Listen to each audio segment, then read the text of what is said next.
Tänases saates räägime taluhäärberitest. Saates tulekul Heiki Pärdi seletab lahti, millist talumaja kutsutakse taluhäärberiks. Piilume sisse Pikakose tallu. Pärandehituse asjatundja Artur Kõvaga teeme peale tiiru taluhäärberile Pärnumaal. Anname nõu, milline on tööde järjekord vana maja taastamisel.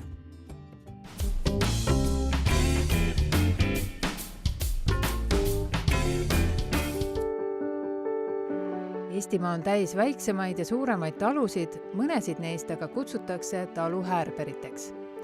Kuigi taluhäärberiks määratlemine käib suuresti tunde järgi, võib nende alguslugu otsida Mulgimaalt. Aga tegelikult millest see üldse alguse sai see häärber kui mõiste sellest, et mulgid olid esimesed, kes meil hakkasid talusid ostma kunagi 1850 ja edasi meie poole.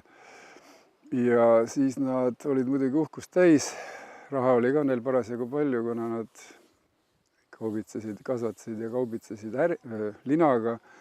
See tõi kõvasti sisse hetkel sel ajal ja tõesti neil raha jäi ülegi. Ja loomulikult siis nad kasutasid seda sihtotstarbeliselt, et oma eneseuhkust rahuldada, oma majapidamist parandada ja kogu seda talumajandust siis arendada. Ja üks tähtsamaid asju seal oligi selle hoonestiku uuendamine ja loomulikult elumaja on ju kõige tähtsam ja sellele nad panid kõvasti rõhku ja püüdsid seda teha nii uhkelt kui võimalik, sest vanad rehemajad neid enam kindlasti ei rahuldanud just sellepärast, et nad olid moest väljas, nad olid out tänapäeva sõnaga väljendades ja nende meelest see ei läinud mitte. Eeskuju häärberite rajamisel võeti mõisatest ja parematest linnamajadest. Mõisatest leiti ka vastav sõna herberge, mis tegelikult tähendas mõisa valitsejamaja.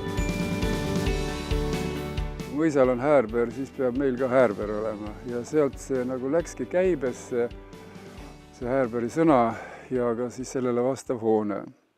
Ja Mulgi häärber lühidalt öeldes oli selline, kus oli kindlasti saal, pidulik, suur, esinduslik ruum, kus oli parem sisustus viimase peale, ütleme nii, tänapäeva mõistes jälle. Ja seal olid loomulikult veel teised ruumid, kõik, mis olid vajalikud, alates köögist, mida vanas talumajas ju ei olnud. Siis oli seal peremehe kabinet, töötuba, ükskõik kuidas seda nimetati, mitmeid nimesid oli. Siis oli veel peremehe, perenaise magamistuba. Ja tihti oli ka veel eraldi söögituba. Saal oli selline, ütleme ainult pidulikel puhkudel kasutatav suurem ruum. Ja teine pool sellest majast oli tegelikult eraldatud töölistele, kes selles talus töötasid, palgalised. Ütleme noored inimesed, kes olid vallalised ja neile oli antud kõige suurem tuba tegelikult selles majas, mis oli küll suhteliselt tagasihoidlikult sisustatud. Aga ta oli avar ja suur ja seal need töölised siis elasid ja olidki ja tegid ka tööd. Aga talvel, kui neid töölisi oli vähem, siis kasutas peremees seda nagu töötoana, puutöö ja muu sellise tegemiseks. Ja loomulikult need häärberid edaspidi arenesid, muutusid veelgi moodsamaks, aga algselt oli nende eristatavus sellest vanast talumajast, milleks oli rehemaja, see, et seal ainult elati. See oli ainult elamiseks mõeldud ja ta oli ikkagi palju valgem, puhtam, suurem ja avaram kui see vana rehemaja. Täna kutsutakse suuremaid ja uhkemaid maju taluhäärberiteks ka põhjapoolsemates Eesti piirkondades. Suures plaanis Eesti taluhäärberid omavahel ei erine, erinevused on pigem detailides. Seal võib-olla nendes põhjapoolsetes taluhäärberites, kui neid ka võib nii nimetada, ei olnud selliseid eraldi ruume nende sulasrahva või selle töörahva jaoks siis nii rõhutatult välja toodud või eristatud, kuigi neid ka oli seal. Aga üldiselt nad olid siiski võrdlemisi sarnased, eriti välimuselt. Vanad olid sellised pool kelpkatusega suhteliselt madalad hooned, mis meenutavad vanu koolimaju tolleaegseid või ka vanu vallamaju, väga sarnased vanadele vallamajadele 1860-ndatest, 70-ndatest aastatest. Ja mida edasi siia meie ajale lähemale 20. sajandil oli juba see oluline, et jällegi Mulgimaalt sai alguse see, et taluperemehed hakkasid neid häärbereid või ütleme, moodsaid talumaju, nimetame neid siis niimoodi lihtsalt, elamuid, hakkasid tellima projekte juba arhitektidelt. Üks selline arhitekti projekti järgi ehitatud nii-öelda häärber on kultuurilooliselt väga rikkalik Pikakose talu Lahemaal. Maja on suures osas säilitanud oma esialgse ilme koos kuppeltorni, vana krohvi ja algupäraste aknaraamidega. Ja see ei ole kindlasti tüüpiline, aga väga paljud nendest uuematest häärberitest või taluelamutest ei olegi tüüpilised, kuna nad on tehtud siis ainuprojekti järgi, nagu see Pikakosegi, mille projekteeris Hanno Kompus omal ajal, tuntud Eesti kunsti- ja kultuuritegelane väga laia profiiliga. Ja see oli mõeldud selliseks suvetaluks tegelikult siin intelligentsetele tallinlastele, Estonia solistidele või neid oli teisigi, nemad on lihtsalt üks hea näide siin ja see on kenasti säilinud, ka sisustust on väga palju alles ja väga põnev selles mõttes 20. aastate teisest poolest.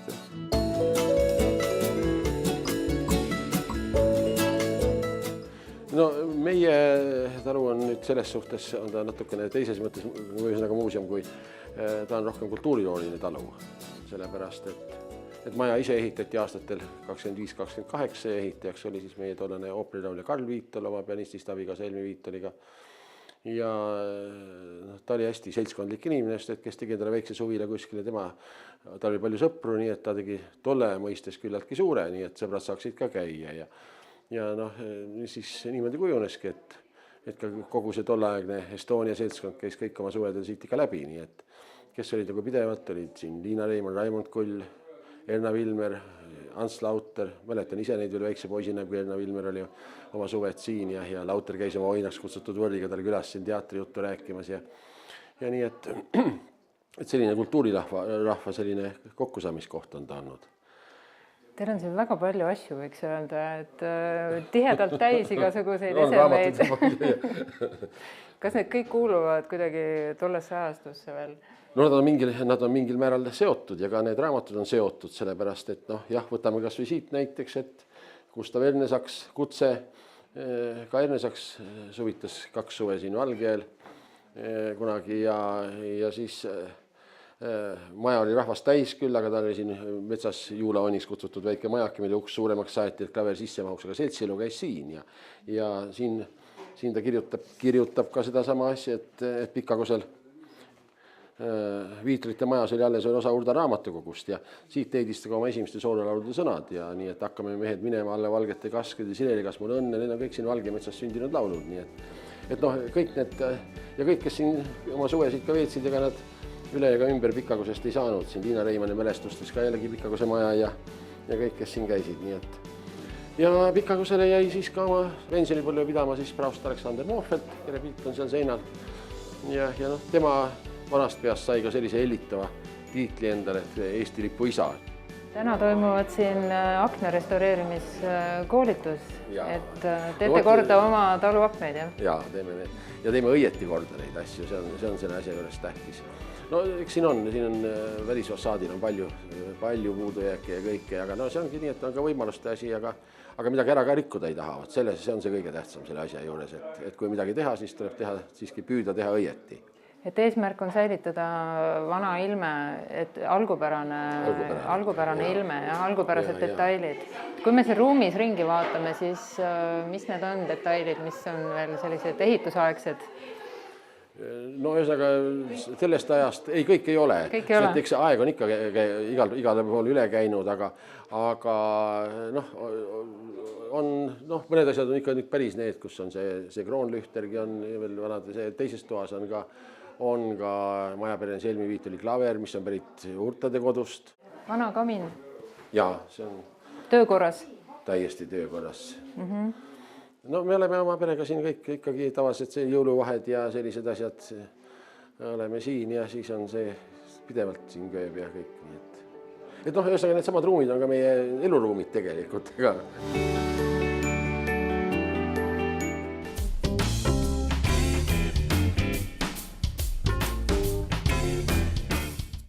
Kui Eesti Vabariik on 100 aastat vana, siis see maja siin on vanem kui Eesti Vabariik. gaasitalu on ehitatud aastal 1884 ja hoolimata kõrgest east, nagu me näeme, on maja endiselt püsti. Gaasitalu rajas kunagi Vändra lähedale Karl Gaasi. Hoone on üle elanud erinevaid aegu, nõukogude ajal oli majas koguni 4 korterit. Hoolimata pikast ajaloost on tänaseni alles 20. sajandi alguses pärit juugendlikud seinamaalingud, uhked ahjud ja mõisalik põhiplaan. Kõik see lubab gaasitalu liigitada taluhäärberite hulka, mis täna koos uute peremeestega ootab oma uut hingamist. 4 aastat tagasi te selle vana talukoha siia ostsite siia Pärnumaale, et mis see põhjus oli, et miks te otsustasite selle maja kasuks tookord?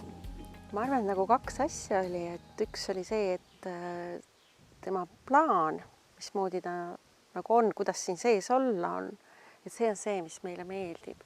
Et natuke, me alguses proovisime otsida ju valmis maja ja ei leidnud tol ajal. Et kõik nad on kuidagi nagu 4-kandilised ja seda nagu ruumi ei ole ja muidugi võlus hästi see maja pikkus, et pikk ja selline uste arkaad läheb. Et see meeldis, aga teine oli see, et ta on siin nagu üsnagi eraldatud, et tal on päris palju maad ümberringi, nii et keegi ei saa siia lähedale tulla ehitama väga ja jõgi on siin. Et mehele meeldib kala püüda. Ja sellepärast. Kui palju te olete jõudnud siin majas korda teha? Et kas see seisukord on suht sama, mis oli siis, kui te selle maja ostsite? Me päris nimelt ei ole nagu majaga eriti tegelenud, et pole mõtet midagi nagu seest ilusamaks teha, kui sa pead selle uuesti lahti võtma. Et mida me oleme teinud on ümbrus tegelikult, ta oli üsna võsas, et seda võsa on üsna palju, me oleme puid langetanud. Et rohkem nagu selliseid asju, et see niikuinii nagu mingit väga pakilist tööd ei ole, et siis me ei ole tahtnud puutuda enne, kui päriselt hakata tegema. Et ei ole mõtet nagu jupiga öelda niisama teha, et praeguseks, et mida pärast maha võtta jälle. Et see on nii. Nii et me oleme meeletult siin prügi korjanud, et rahuda kõike, mis siit maasest tuleb, aga et prügi ja võsa oleme ära võtnud. Mis plaanid teil majaga on, et kas te plaanite seda endale suvituskohaks või aastaringseks elamuks teha? Praegu on plaan aastaringseks, sest et minul jääb nii haigeks linnas päriselt, et ma kibelen kogu aeg ära maale. Mida see tähendab teie jaoks, et kui nüüd sellist vana maja hakata taastama siis ja teha sellest aastaringni elama, et milliseid etappe te olete juba läbinud selle nimel?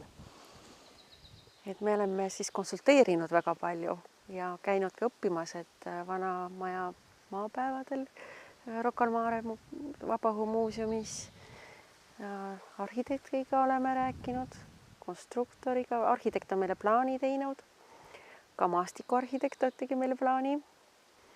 Nii et nagu sellist hästi palju nagu mõtisklemist, läbimõtlemist, seda on hästi palju olnud. Et mismoodi seda teha siin.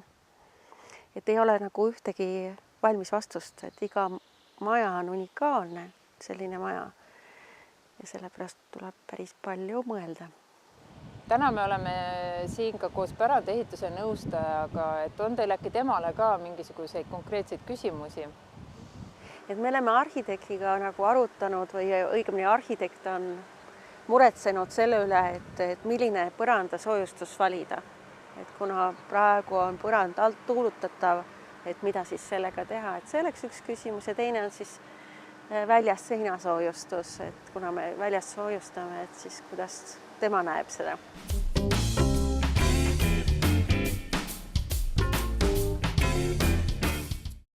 Eesti Vabaõhumuuseumi Maa-arhitektuuri keskuse eestvõttel loodud pärandehituse nõustajate võrgustiku kaudu saab kutsuda oma vana maamaja vaatama spetsialisti, kes annab nõu, kuidas ja mida maja juures korda teha.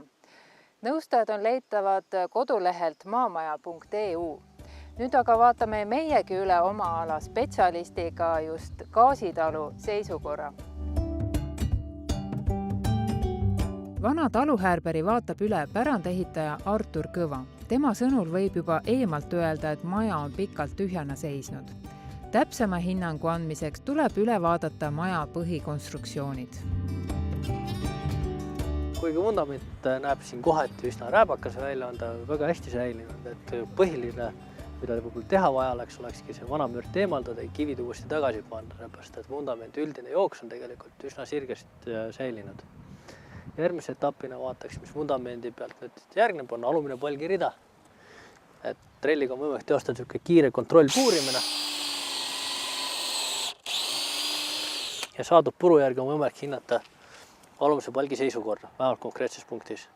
Ja kui selliseid puurimisi nagu tihedalt teha, siis on võimalik kaardistada erinevad piirkonnad. Siit on nagu näha, et on hästi pehme pude, mis tuleb siis välimisest kiist ja mida sissepoole edasi, siis sealt on juba tugev laast. Ehk siis tegelikult alumise palgi olukord on isegi parem, kui ta välja paistab, et kahjustunud on pealmine kiht ja seest on palk korralik. Et siin kohati võib olla isegi see, et ei ole isegi palgivahetust vaja teostada. Et hästi palju on pääsnud ka olemasolev veelaud. Laudis on küll nüüd natukene lainetab, vajaks nagu lahtivõtmist ja tagasi panemist, aga on üsna heas korras. No siit näeb natuke seda katusealust ka, räästealust, et kuidas see tundub olevat? Siit rääst äärt vaadates on katus lainetab, et sealt võib aimata, et katuse konstruktsioonides on toimunud mingid deformatsioonid. Kui maja kaugelt vaadata, siis see lainetus on nii harja peal kui ka katuses sees, et see tuvastada, mis on nagu see kahjustus või viga, siis tuleb korraks pööningule minna ja olukord lähemalt uurida. Vanadel majadel on tihtipeale hästi palju unikaalseid detaile, nagu näiteks sellel maja puhul aknaümbrused või aknalaudis.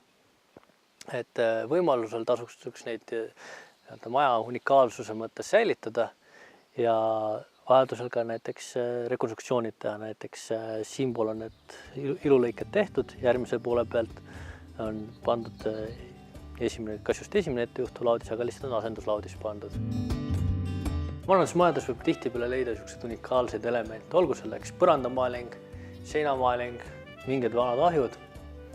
Et võimalusel unikaalsuse säilitamise mõttes võiks kõike neid proovida säilitada. Et kindlasti ahjude osas tasuks konsulteerida elukutselise potsepaga, kes oskab adekvaatselt vastata kõikidele küsimustele ja oskab ka nõu anda, kuidas vanat ahju säilitada ja niimoodi, et ta ka oleks kasutatav ka tulevikus. Selles toas põrand lainetab päris hoolega, et siin tasuks põrandakonstruktsioonid täielikult avada ja vajadusel täiesti uuesti üles ehitada. No kui ma vaatan, siis laed on siin ka natukene vajunud, et miks see nii on? Hetkel ei oska seda siit altpoolt vastata selle küsimusele. Tuleks minna pööningule, siis me näeme ära, mis on seal pööningu olukord ja kõik, mis seal peidus on. Nüüd me oleme jõudnud maja pööningule ja siit avaneb üsna traditsiooniline vaatepilt, kus kohas on all laastu katus ja millel on eterniitkatus peale löödud. Et laastu katus on oma piirini ära elanud. Et siit on näha, et on olnud veekahjustused ja see ongi tinginud uue katuse kattepaigalduse. Et üks huvitav elementi, mida veel vaadata tasuks, on siin sarikapenni juures. Et kuna läbi aegade on tuuled maja katus kõigutanud, siis on see natukene sarikapenne lahti murdnud. Et vajadusele tasuks need uuesti kinni lüüa ja võib-olla ka väikse lisatoestuse, aga väike julgustus ka juurde. Küsimuseks oli see, mille pärast ühe toa lagi lainetas. Siin me saamegi selle vastuse teada, et põhjus on siin lihtlabane, et lihtsalt laelaudis on laagide küljest lahti. Aga siit selgub ka veel teine kurb tõsiasi, et mingil eluetapil on siin laedalad läbi lõigatud ja isegi osaliselt asendatud, et mis on selle tegelik põhjus olnud, see jääb küll antud hetkel teadmata. Võib-olla oli kas sõlmestik oli mingisuguse kahjustusest amortiseerunud, et oli vaja asendus või oli mõni muu põhjus. aga tänu sellele detailide läbilõikamisele on toimunud mitu deformatsiooni. Üks nendest on näiteks see, et kuna meil enne väljas vaatasime, siis katusekonstruktsioonid väljas katus lainetas, siis see võib olla üks nendest põhjustest. Ehk siis laetalad ei tööta enam korrektselt või laetalade sõlmestik. Ja siis on ülemine palgiread on võib-olla natukene välja vajunud ja siis seetõttu on ka katus lainetama hakanud. Et olukord, mis siin on, tasuks lasta hinnata professionaalsel inseneril, kes annaks hinnangu, kas antud olukord esiteks töötab ja teiseks, kas olukorda tasuks säilitada või tuleks see nagu ümber ehitada.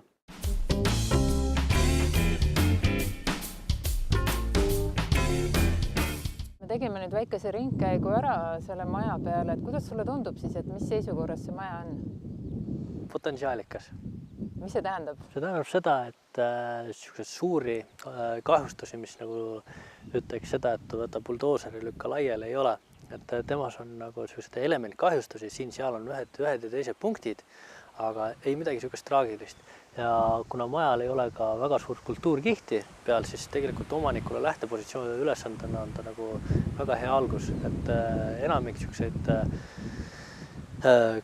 kahjustusi või siis on nagu koheselt nähtavad ja tegelikult ei ole ka nagu väga palju, ütleme, tapeete või niisugused, nagu just see, mis mainisin, niisugust kultuurkihti, mida nagu eemaldada selleks, et töödega alustada, ei ole. Et selles suhtes maja on nagu ringkäigu jooksul nagu täiesti ausalt ära rääkinud kõik hädad, mis tal nagu on.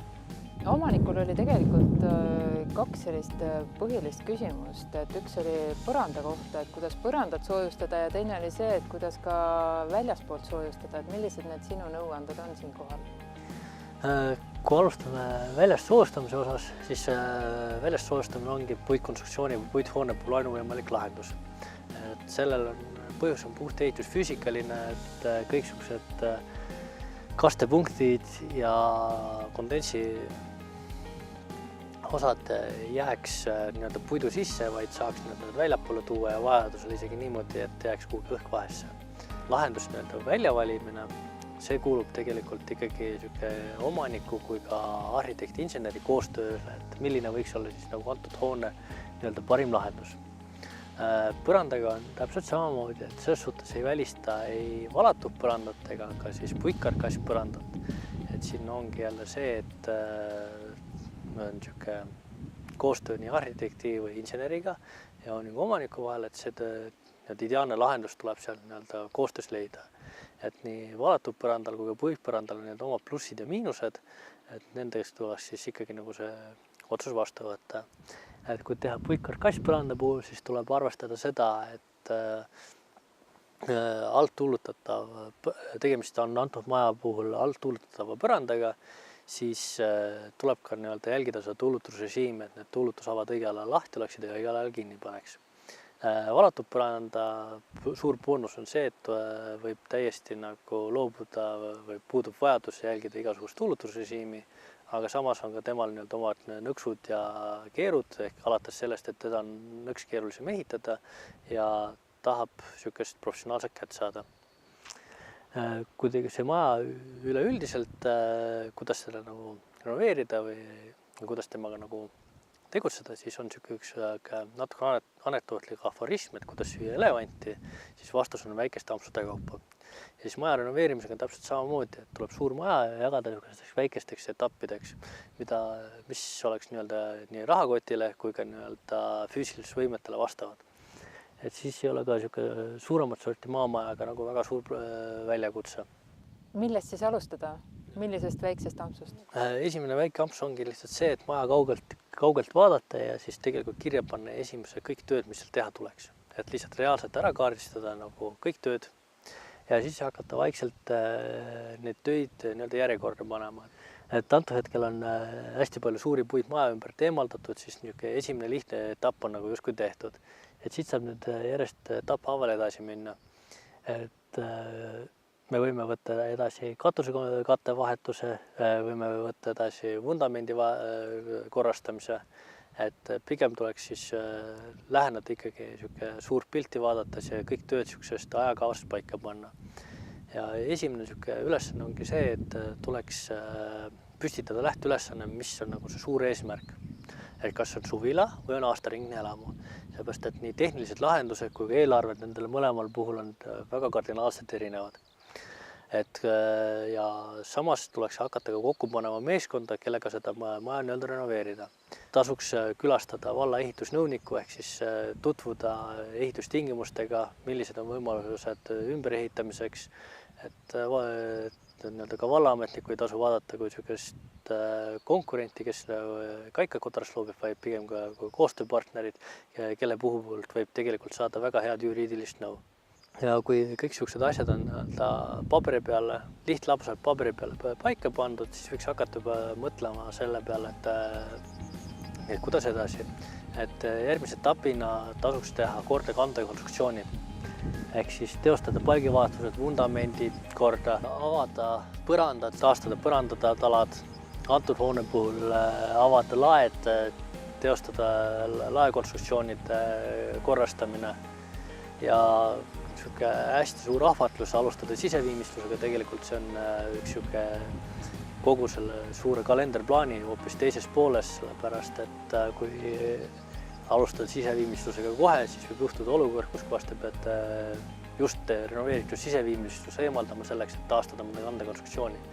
Et siit tööde järjekorra paikapanek on tegelikult üsna olulise tähtsusega selleks, et ei peaks uuesti töid üle tegema.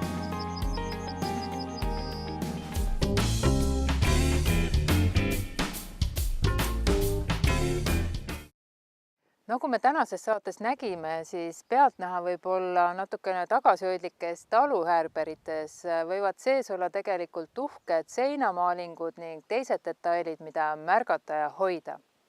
Kohtume järgmisel nädalal.